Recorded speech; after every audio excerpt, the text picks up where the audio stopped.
So today we are gonna build a queue using array. So what we will do, we will use an array and use two pointer approach, like front for the first element and rear for the last element, and we will build a queue using that. So in that, if you see, this is a main function, and we are also implementing some of the operations that are in the queue, like NQ, DQ, and like some of the operation that the queue performs. Front is empty and it's for like NQ is for like inserting elements, DQ is like for removing the elements, and like front for the getting the front element. So queue data structure is follows the FIFO, like first in first out, and the element that is inserted first should be removed first, just like a real life queue we have seen in the banks and in the grocery stores while like paying for the groceries. So let's go to the code and just check like what we are doing. So first of all, what we are doing, we are just initializing the like as we're using the array, so we are just initializing the size of the array.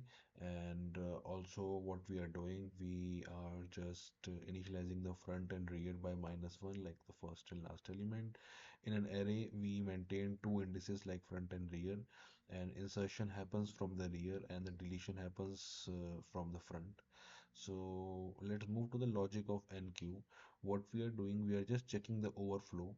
If the rear is equal to max -1, we will check like if it's overflowed or not, like if it exceeded the element or not. And then if it doesn't exceed that, we can say it's not, we can just move to the next condition. Otherwise we will say just queue is overflow. And if the queue is empty, we will set the front is equal to 0 and increment the rear and insert the element in the NQ. And in the next, what we will do in the DQ is that we will check if the queue is underflow, like if the front is equal to -1 or front is greater than rear, then we can say the queue is underflow. Like if it doesn't have like anything to remove, what we will do in that case. So we will check that and then remove the front element if it has something, and increment the front as well. And this is just the code to display the queue. And in that we are just running a loop and just printing the elements in the queue. And this is what we are doing. We are just enqueuing 10, 20, and 30. So our queue contains 10, 20, and 30, and our maximum size is 5. So we can still have space for two elements, but we will display that. So it will 10, 20, and 30 will display. Then we call the dequeue function so that it will dequeue the element from the last. So it will dequeue that.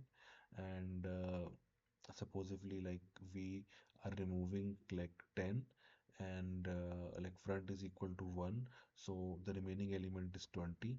So 20 and 30, so it will display 20 and 30 and it will return 0. So let's also dial in this code.